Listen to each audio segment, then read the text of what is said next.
សូមគោរពជំរាបសួរប្រិយមិត្តទាំងអស់គ្នាថ្ងៃនេះ Channel ភូមិខ្មោចសូមនាំអារម្មណ៍ប្រិយមិត្តទាំងអស់គ្នា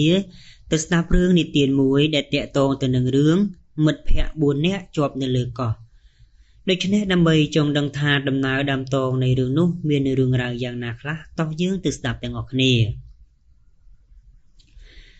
មានមិត្តភក្តិប្រុសស្រី4នាក់ជាសម្លាញ់ល្អនឹងគ្នាថ្ងៃវិសមការសម្រាប់ពីការងារពួកគេមាន plan trip ទៅលេងកម្សាន្តនៅកោះមួយដែលដាច់ស្រយាលដោយសារតែកោះនោះកម្រមានមនុស្សនឹងទៅដល់ទើបពួកគេចង់ដឹងនិងចង់ស្គាល់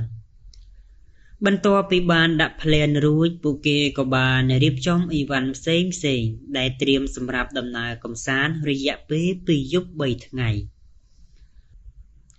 មុននឹងទៅដល់កោះនោះ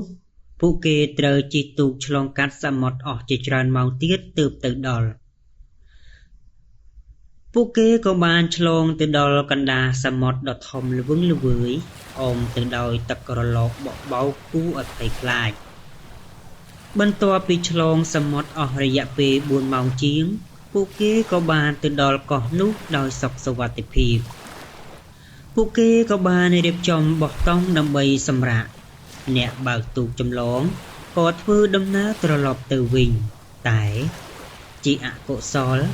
ពេលវេលាក៏រៀងងងឹតហើយត្រូវជួបព្យុះនៅកណ្ដាលសមុទ្រទើបបណ្ដាឲ្យអ្នកចម្លងនោះត្រូវស្លាប់បាត់បង់ជីវិតនៅកណ្ដាលសមុទ្រស្លាប់បាត់ទៅថ្ងៃដំបូងនៃដំណើរកម្សាន្តនៅលើកោះដាច់ស្រយាលគឺពិតជាធ្វើឲ្យពួកគេសប្បាយរីករាយខ្លាំងណាស់អ្វីត្បិតតែមានទឹកភ្លៀងបន្តិចបន្តួចក្នុងពេលរាត្រីក៏ពិតមែនពួកគេបានថតរូបជុំគ្នានិងថតវីដេអូសកម្មភាពផ្សេងនៅលើកោះនោះទុកជាអនុស្សាវរីយ៍នៅពេលដែលពួកគេត្រឡប់មកវិញថ្ងៃយប់ចេះតែកន្លងផុតទៅឈានដល់ថ្ងៃដែលពួកគេត្រូវត្រឡប់មកស្រុកភូមិវិញពួកគេបានទន្ទឹងរង់ចាំអ្នកចម្លងដែលពួកគេបានណាត់តាំងពីថ្ងៃដំបូងនោះក៏ប៉ុន្តែពុំឃើញគាត់មកសោះពួកគេបានយកទូរស័ព្ទដើម្បីខលទៅសួរគាត់ប៉ុន្តែនៅលើកោះដែលដាច់ស្រយាលពុំមានសេវាសម្រាប់ទំនាក់ទំនងគ្នានោះឡើយពួកគេចេះតែទន្ទឹងរង់ចាំពី1ម៉ោងទៅ1ម៉ោងនៅតែពុំឃើញស្រមោលអ្នកចម្លងនោះមកយកដោយសារតែកោះនោះនៅដាច់ស្រយាលខ្លាំងពេកទើបពុំមានអ្នកចម្លងឯទៀតគេមកដូចគ្នាពួកគេពុំបានដឹងឡើយថាអ្នកចម្លងដែលពួកគេទន្ទឹងរង់ចាំនោះបានស្លាប់បាត់ទៅហើយពួកគេក៏សម្រេចចិត្តថាបោះតង់គេមួយយប់ទៀតស្បៀងក៏អស់ទូរស័ព្ទក៏គ្មានសេវាតើនឹងត្រូវធ្វើបែបណាពីមួយថ្ងៃទៅមួយថ្ងៃពីមួយខែទៅមួយខែពីមួយឆ្នាំទៅមួយឆ្នាំដែលពួកគេជាប់នៅលើកោះនោះធ្វើឲ្យពួកគេបានក្លាយទៅជាមនុស្សព្រៃព្រោះពួកគេបានបរិភោគសាច់ឆៅជាអាហារជារៀងរាល់ថ្ងៃពេលវេលាចេះតែកន្លងផុតទៅពួកគេក៏ធ្លាក់ខ្លួនឈឺម្នាក់ម្ដងដោយសារតែពួកគេបានបរិភោគសាច់ឆៅជាអាហារចំណេរទៅមកមិនយូរប៉ុន្មានពួកគេក៏បានស្លាប់នៅលើកោះនោះបាត់ទៅ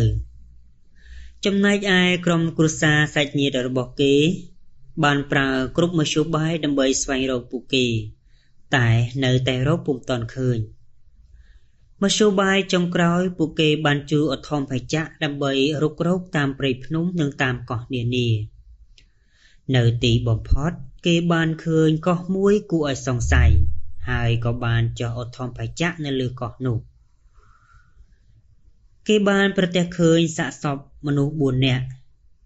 ដែលសល់តែឆ្អឹងហើយគេសន្និដ្ឋានឆ្អឹងសាកសព4នោះគឺជាឆ្អឹងមនុស្ស4នាក់ដែលគេកំពុងតែតាមស្វែងរកនោះពួកគេបានយកឆ្អឹងសាកសព4នោះទៅដាក់តាមឧទ្ធម្ភច្ចៈនិងដឹកត្រឡប់ទៅស្រុកភូមិវិញនៅពេលដែលដឹកទៅដល់ស្រុកភូមិវិញគេបានធ្វើកុសលវិឆ័យនិងពិសោធន៍ទៅឃើញថាពិតជាសាច់ញាតិរបស់ពួកគេមែនក្រុមគ្រួសារពួកគេបានត្រឹមតែយំសោកបោកខ្លួនស្ដាយស្រណោះកូនតែប៉ុណ្ណោះក្រុមសាច់ញាតិពួកគេបានរៀបចំធ្វើបុណ្យទៅតាមប្រពៃណីដើម្បីឧទ្ទិសកុសលផលបុណ្យឲ្យពួកគេ ហើយដំណើររឿងនេះក៏បានចប់ត្រឹមនេះឯងរឿងនេះចង់អប់រំយើងថានៅពេលដែលយើងទៅដើរលេងនៅតាមព្រៃភ្នំឬក៏យើងទៅបោះតង់នៅតាមកោះដែលត្រូវឆ្លងសមុទ្រយើងត្រូវសិក្សាពីឧតុនិយមឲ្យបានច្បាស់លាស់ជាមុនសិនជៀសវាងមានគ្រោះថ្នាក់ចៃដន្យដោយប្រការណាមួយដោយដែលសាច់រឿងដែលបានលើកឡើងនៅខាងលើជាចុងក្រោយសូមអរគុណប្រិយមិត្តទាំងអស់គ្នាដែលខំចំណាយពេលវេលាស្ដាប់ពីដើមរហូតដល់ចប់ប្រសិនបើប្រិយមិត្តគិតថាវីដេអូនេះមានប្រយោជន៍កុំភ្លេចជួយចុច Subscribe អ្នកមួយផងណាដើម្បីទទួលបានរឿងនិទាននិងគតិអប់រំល្អៗជាច្រើនបន្តទៀតបាទសូមអរគុណ